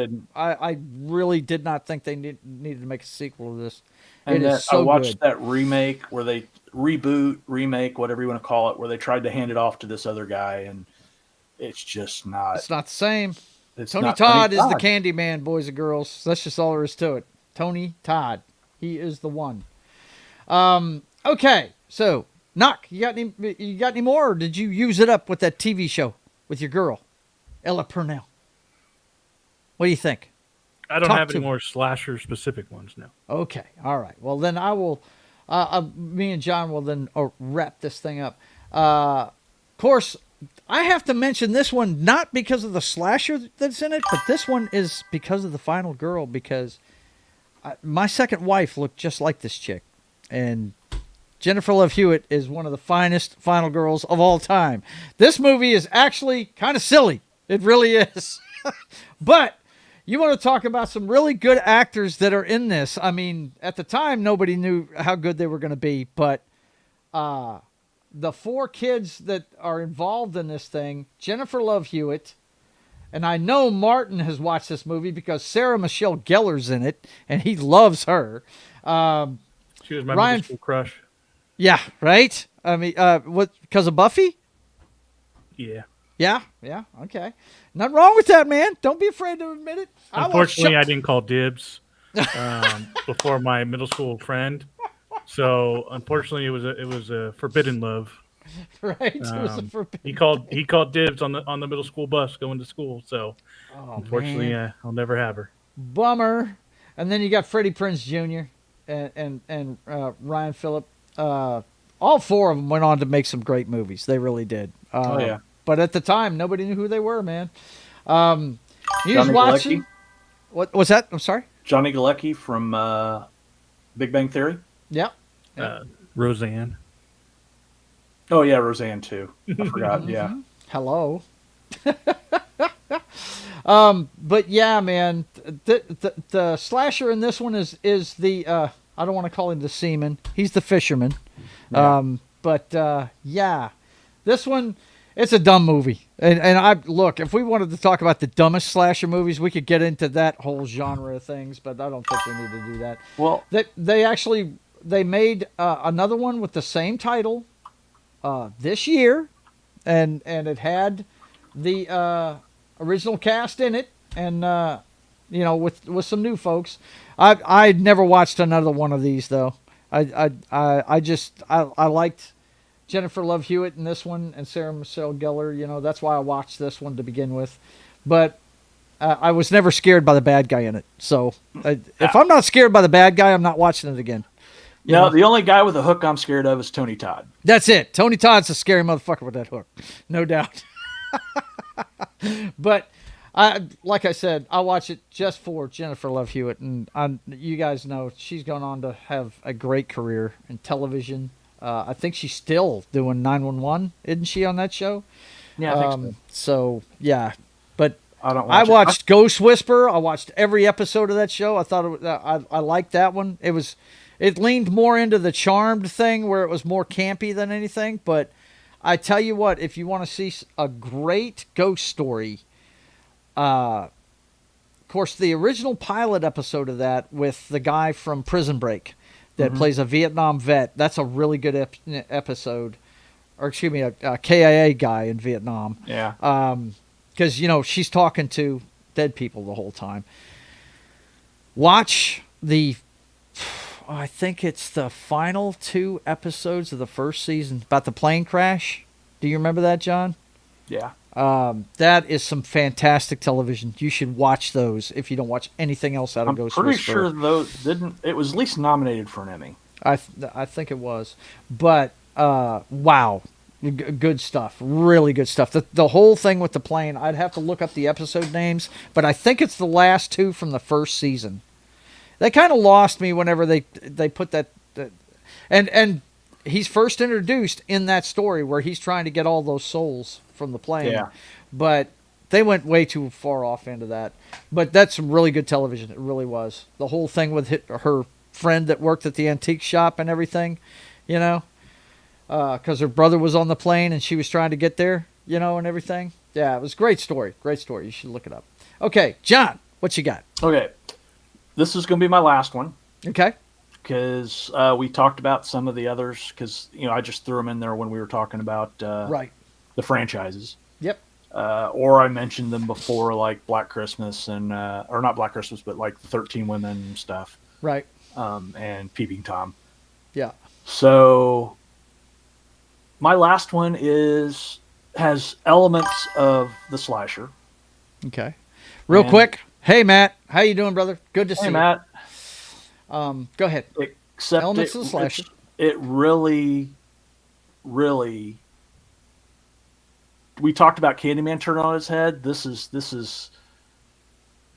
just when you find out what's really going on, you're like, yeah, I hear you. And that's all right, Cabin Jed. in the Woods. Let's go. What is it? We're on limited Cabin in time the there, Woods. John. Let's go. What'd you say? Which one? The Cabin in the Woods. Cabin in the Woods. Yes, I saw this for the first time last year, and I had heard about it, and this is another one that kind of gives you the rules of the horror movie and stuff. But man, you're right. When you find out what's really going on, it's like, holy shit, what in the fuck is going on here? Let's see, where I just had it. What happened? Let me try that again. Bear with me. Copy and paste. And there it is. 2011. This had Chris Hemsworth before anybody knew who he was. I don't even think he'd been Thor yet, had he? I don't think he had done a Thor movie yet, right? Or maybe he had. He had done a Thor movie. Yes, he had. Okay. But, yeah, man, this movie's a trip. That is a trippin' flick right there. Let's see. What's Matt talking about? Any dude who criticizes Jennifer Love Hewitt for having a little age on her recently is lighting the loafers. No doubt, man. Damn. Yeah, I saw that recently, Matt. I know what you're talking about. That was completely stupid. Those guys are stupid. Absolutely dumb. So, yeah, tell them what's going on in Cabin in the Woods. And by the way, if you guys haven't seen this, don't listen to John because he's going to give it all away. Because this is all freaking experiment, bringing all these conspiracy theories and these urban legends to life. Yep. Just to see how people would react to him. Yep. He did some Daredevil. Yeah. Did 39 episodes of Daredevil? Mm-hmm. So yep. yeah. Yeah, he's a good director. Christine Connolly's in it. Chris Hemsworth, Ann Hutchinson, Jesse Williams. Wow. Didn't know he was in it. Richard Jenkins is always good. Bradley Whitford. Yes, he's the guy in the control room, isn't he? Yep. He cracks me up in this movie. Bradley Whitford's great in anything he does. I'm a big West Wing fan, so I will always dig that guy. Yeah, I figured you would. That's why I was going to point him out. Amy Acker from Angel. Yep. There she is. And yeah, I can't believe they've got this picture for Dan Payne. You see this? You see the picture they got for him? Dollar bill. Yeah. That's funny. Holy shit, that's great. But yeah, this movie's off the chain, man. If you haven't seen this, You need to give it a watch because it's something else. It really is, man. These people think that they're in an episode of Evil Dead, and all of a sudden... Yeah, I do have Evil Dead on my list, but I figured that's more monster than horror than slasher. Yeah. Although the first one, even though it's a monster, it does have a lot of the slasher trope. It does. I mean, he loses an arm, for God's sake, man. Come Except on. the final girl is a final guy. That's right. No capes, Vince. Absolutely right. No capes. What's homegirl's name? The designer to the superheroes? Oh, I forgot. I can't remember her name, but she's great, man. And by the way, I will always stick to this. The Incredibles is the greatest Fantastic Four movie ever made. I don't give a shit. So far, they haven't made a better one. They sure haven't. They've tried, but they can't do it. Okay, so we are done with this genre. I hope you've enjoyed that. The slasher movies and the final girls. Look, I could do a show about Jamie Lee Curtis. At the time, she was the scream queen. I do want to give an honorable mention to a movie called Terror Train. It's the hottest she ever looked in a horror movie, let me tell you, because she's dressed up like a pirate girl in these tight black pants. Yep. Oh, my God, she looks gorgeous in that movie. Anyway, and it actually has a cameo by David Copperfield. He's actually in the movie. Yeah. I disagree if that's not the hottest she looked. I would say she looked the hottest in True Lies. Yeah, well, I said in a slasher movie. The hottest she looked in a slasher movie. Okay. Because trust me, she looked great in the first movie as Laurie Strode in Halloween. She looked like dog butt, dog ass in the second one because they put this hideous wig on her head. Yeah. And she was in a hospital gown most of the movie. It was horrible. I mean, she basically had a cameo in that flick. She was barely in it, you know. She was knocked out most of the movie. But yeah, since we're done with that, we'll go ahead and I think this week and next week we'll wrap up the shows with stuff that we may have missed on some of these lists. The first one I'm going to mention, and we may only have time for one apiece, but so be it.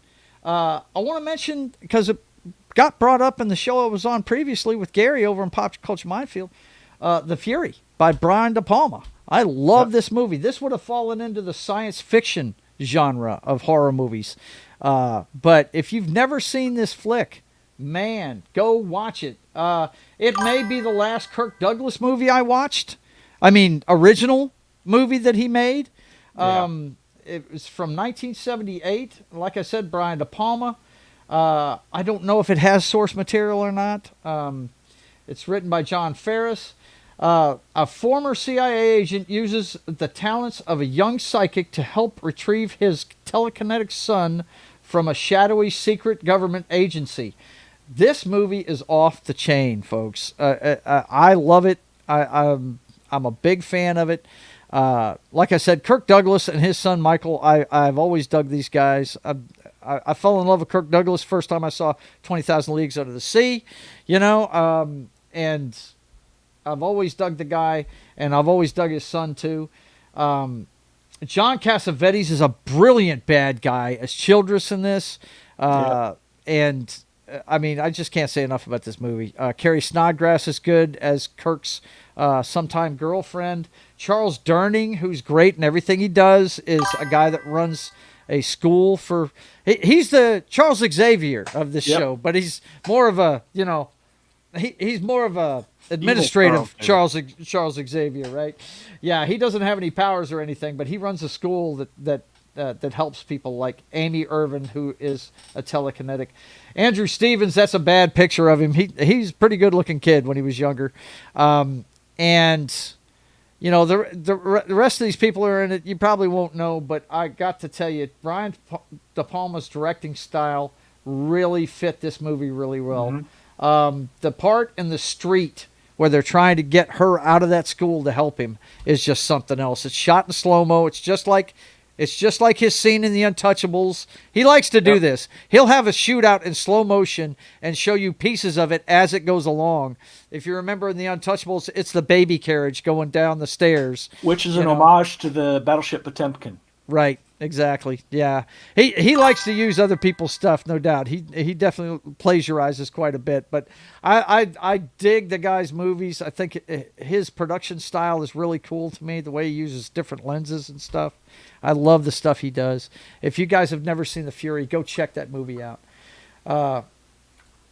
Maybe Joe starts healing his subs. What are you talking about, man? What are you talking about? Oh shit! Does that mean we're members of the 700 Club? Did somebody? Oh shit! Okay. Vincent says congratulations on 700 subs. I was at 700. Wow! All right. Cool. Well, that means that this Saturday will be a celebration stream then. That I'll tell you about that at the end of the show. Okay. Anybody else want to add another to that we might have missed that people want to know about? Knock, you got one you want to tell people about? I can't remember if we discussed this one or not, but it's got to be mentioned, is Silence of the Lambs. Oh, my God, yeah. The only horror movie, I hope you're listening, Royal Fox, to win the Academy Award for Best Picture. And it is a horror movie. I don't care what anybody says.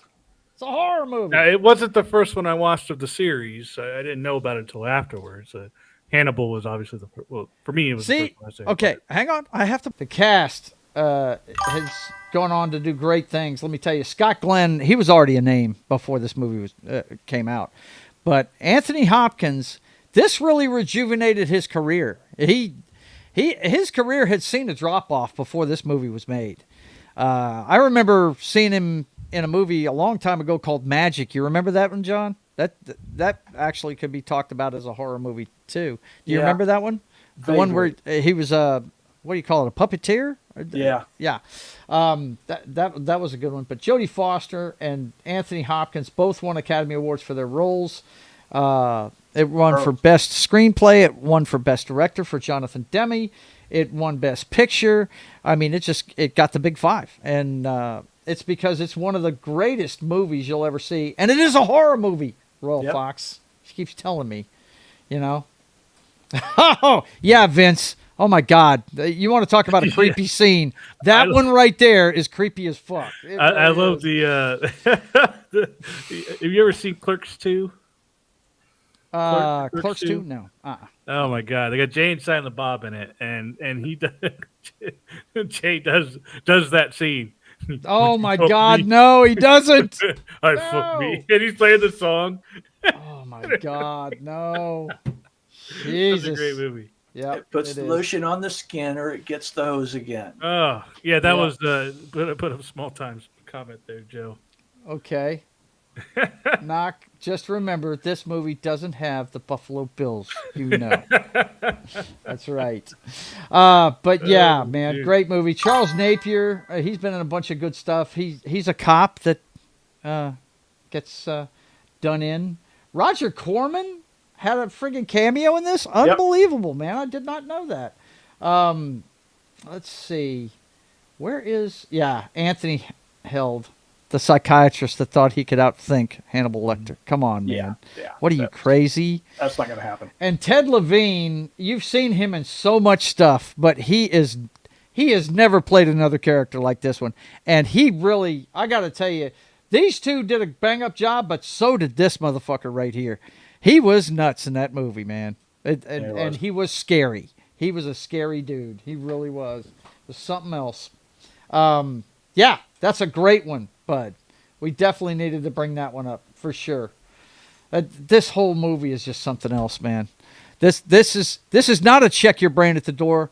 This is, you better have your brain on to watch this one, man, because it's going to make you think. Okay, John, we got time for one from you, and then we got to get. I don't have any more slasher movies. I've got. Doesn't have to be a slasher movie. Now we're talking about stuff we might have missed along the way. 30 Days of Night. Oh, 30 Days of Night. Let's go back to the vampire genre. Yep. My favorite genre of monster movies. My favorite genre of monster movies, by the way. 30 Days of Night. Why do they call it that, boys and girls? Well, it takes place in a place where night and day last for months. Yep. Yeah. It's in. Does this take place in Alaska? I forget. Yeah.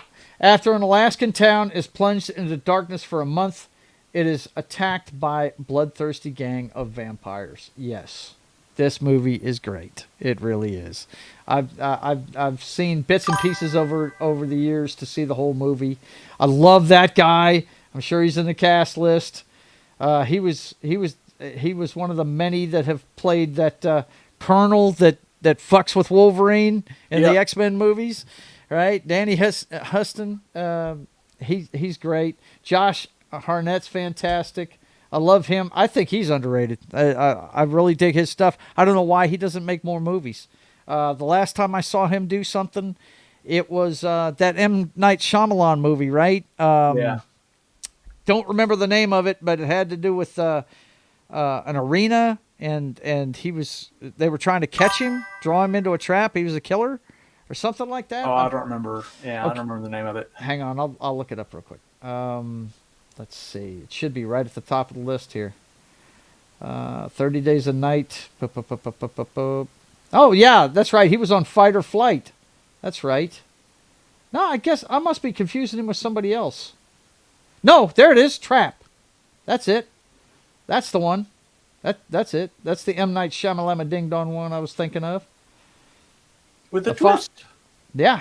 That one looked pretty neat. I haven't seen it, but yeah, I need to check that one out. I'm not a big hater of M. Night Shyamalan like a lot of people are. He's had some good movies, but he's had some stinkers too. I love Ben Foster. He's fantastic, man. Mark Boone Jr.'s from Sons of Anarchy. Yeah. Manu Bennett was Deathstroke in the Arrowverse. Yeah. Yeah, he was. Oh, yeah, he was really good in it too. Yeah. Yeah, see, I didn't recognize him because he ain't got the eye patch on. But yeah, there's a lot of good actors in this, man. Wasn't he in Spartacus as well? Yep. Might have been. But yeah, vampire movie. I love the vampire genre. That's my favorite genre of the monster movies is vampires. I tell you, a vampire movie you need to check out if you've never seen it, and I just simply love it because of the premise. I think it's called Dracula 2000, and it's got Gerard Butler as Dracula, and it goes on the premise that he is Judas.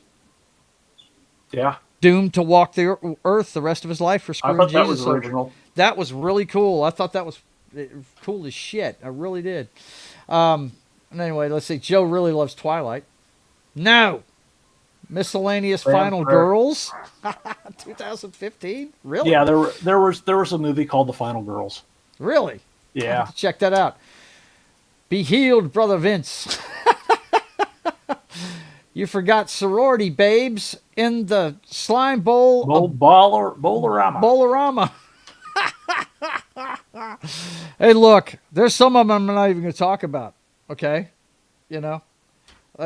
I know the one Matt. You know what? If Matt was here, I guarantee you he would bring up Sleepaway Camp. I guarantee you he would be bringing that one up. I thought about it. I had it on my list for a minute. Camp Sleepaway. Guarantee you Matt would have brought that one up. Yep. Last time I saw Josh Hartnett was in Sin City 2. Yeah, I saw him in that one too. Yep. Oh, he was in Oppenheimer. Josh Hartnett? No, yeah, he was in Oppenheimer. Yeah. Yes, he was. Yes. All right. So, boys and girls, we are done for tonight. I hope you have enjoyed the show. I hope you have enjoyed this entire month-long look at one of my favorite holidays, Halloween. Next week, we'll have our reviews of the suggestions you gave us. I've still got the list here. I will have them watched by then. I've got a lot of them watched already. And we will do reviews of them. And we're also going to do the movie. We got to do the November movie releases because that's the last week in October next week. So we're going to be talking about the November premieres. Of course, we'll have all the other stuff we usually do. I want you guys to go by JoesAtmosfere.com. Check that out. It's got a couple of different ways that you can support the channel. You can go to my Subscribe Star through a link there, and you can check out the artwork of the Privateer or the stories behind the Privateer. They're both there. I actually thought about putting the stuff that me and Knock have written together out there, but I decided not to because I'm waiting to see how the comic book does once I'm done with it. Once I'm done with it, if it takes off, then I'm going to bring my boys along and we'll show you the entire mythology universe, you know. But I only want to do it if I can pay them something towards what I'm making. So that's what's holding me back, is showing you guys all of that stuff. But I will show you all the written stuff about the comic book I'm doing right now. Also, you can go to the Kindle page where my comic book is being promoted and check that out. It's just all that's up there right now is the 0 issue, which anybody that knows comic books, it's just a 5-page teaser of the artwork I've done so far. So you guys go check it out. It's only $1. If you want to get it and look at it, go for it. I would appreciate it. But you know, it's completely on you. If you can't afford anything, don't worry about it. You know what I mean? Just keep supporting the channel and watching it. Looks like we got a subscriber tonight, so put me at 700. Wow. I knew I was creeping up, but I didn't know we did it during the show. That's great. Welcome to the 700 Club. Yeah, that's it. Thank you, sir. Thank you. I appreciate that. Yeah. All right. So next up, so be here at 5:30 next week. And we'll do all the premieres and everything on State of the Atmosphere next week, and we'll also check in on Sydney Sweeney again. You know that. I just check in on her. Really, I look for news and Instagram. That's all I do really now these days with her. Okay, next up, the next time you'll see me is on Sketching the Privateer on Friday as I work on my comic book. You guys can take a look at that every Friday at 1 p.m. Central Time. I invite people to come, but it's in the middle of the day, so it's usually just me by myself. And you get to listen to the dulcet tones of Sharkin' for Pearls. So you guys come check it out. Sketching the Privateer every Friday at 1 p.m. Central Time. And then, of course, Friday at 8 p.m. Central Time, we want you to run over to Pop Culture Mindfield's channel and check out Gaming Night with John as he continues his assault on the moon. No, I'm just kidding. Fallout, Tale of Two Wastelands, as he's on the moon trying to get his brain back. So... Well, I know where it is. I've just got to convince it to go back in my head. Great. Just put the thing back in your head and get done with it. It's kind of a douche. Yeah, it is. It is. Great. Your brain's a douche. Anyway, look, see them deal with the douche this Friday at 8 p.m. Central Time on Gaming Night with John on Pop Culture Mindfield's channel. Now, Saturday night, I guess this is going to be the 700 subscriber celebration. I'm doing a special Halloween episode of Papa Joe Gamer After Dark. As I always do this during the Halloween season, and I just didn't want it to interrupt the flow of what's going on Mondays. So this Saturday at I think I made up the stuff for 7, but I think I'm going to back it up to 7:30 because we have a dinner to go to. 7:30 Saturday evening Central Time. Come watch me play Beyond Two Souls. I always play it every Halloween. It's my favorite kind of scary kind of video game. It has to do with entities and stuff like that. It's pretty cool. You guys come check it out as I play Beyond Two Souls this Saturday at 7:30 p.m. Central Time. And then, of course, Sunday morning, it's time for Week 8 Tailgate on NFL Pregame Party. We don't have any international games. Just show up at 10 a.m., 2 hours before kickoff, if you want to see your football news from somebody who's not giving you point spreads. All right? You guys come check it out. 10 a.m. Central Time on Sunday morning. And then Sunday evening at 6 p.m. Central Time, it's time for the brothers to hack the Matrix. Everything you need to know about the clown show that is 2025 through today's headlines. The brothers hack the Matrix every Sunday at 6 p.m. Central Time. Let's see. That leads us to Monday, Military Monday, and we're going to talk Godzilla -1 minus. What did they title this? The black and white one? Minus color, or what? Is that what it's called? -1 minus color. -1 minus color. We're going to talk about that this Monday at 10 a.m. Central Time on Military Monday on Pop Culture Mindfield's channel. He's calling it Military Monster Day. Yeah. So you guys come check that out. 10 a.m. Central Time on Monday on Pop Culture Mindfield's channel. And then it's over to That 70s Rock Fans channel for It's Only Talk and Roll. That comes your way every week at 4 p.m. Central Time on Monday. I'm not sure what he's doing this week. We talked about it, but I don't think he's settled in on what he's going to do. But it's not going to be a video game show. It's either a movie or it's a music one. But we're going to do something new at 4 p.m. Central Time on That 70s Rock Fans channel for It's Only Talk and Roll. And then at 6:30 p.m. Central Time, it's time for Papa Joe Gamer After Dark, video games, cocktails, and fails. And it's the last Monday of the month, so we will be playing DC Universe Online, myself and Lunatic. And if he's not busy, Knock might even join us for this one. So you guys come check it out. We're going to play some DC Universe Online and have a couple of drinks and have a good time. 6:30 p.m. Central Time on Monday. And then Wednesday at 3 p.m. Central Time, it's time for Wednesday Afternoon Matinee. And like I said, we had a great show talking to Sam Irving today. He's done a bunch of books on this movie. And it's a TV movie that came out in 1973, I believe. And you guys should check it out, man. You can watch it on Prime for nothing. And it's a good show, man. Go check that out. We did a show on that this week, and I'm not sure what we're doing next week on Wednesday, but we will be there Wednesday with a new movie to talk about on Pop Culture Minefields channel next Wednesday at 3 p.m. Central Time. And that brings us right back around to State of the Atmosphere. So I will check in the chat one more time before we get. Let's see what's going on here. Das Wolfens. Oh, yeah. He's putting the links out there for your codex and everything. Cool. Vincent says nudes? Nudes? Nudes of what? I'm not doing any news. Oh, news! Oh, okay. You heard me wrong, huh? Boring. Hope it doesn't clash with CRC movie matinee. Comic Relief Crusader, is he on at 7:30 at night? I thought he did his stuff in the afternoon. I hope it doesn't. But, look, it's a big YouTube. Don't worry about it. You can watch me on a replay. It's cool. Don't worry about it. It's something the Comics Division told me a long time ago. Don't worry about scheduling. Try not to schedule against your friends, but don't worry about Don't worry about it because it's a big YouTube. That's what replays are for. You know what I mean? So, make your own schedule. Let's see.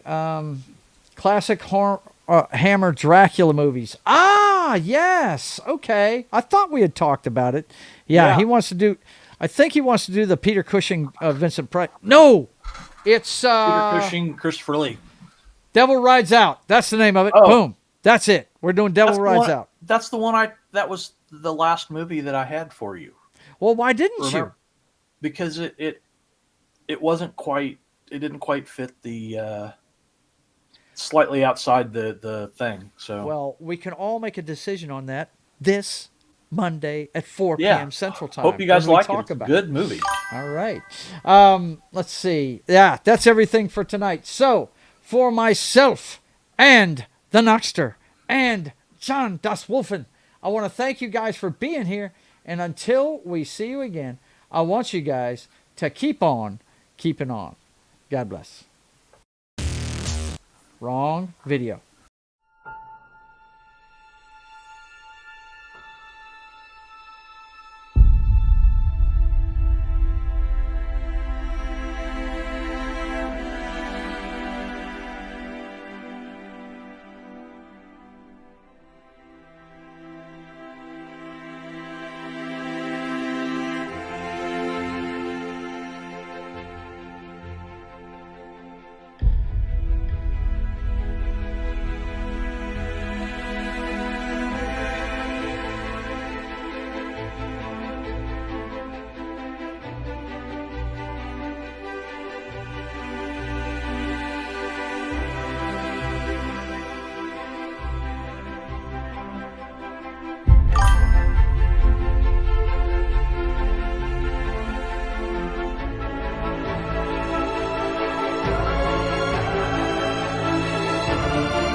Don't forget, ladies and gentlemen, whether you like them small, medium,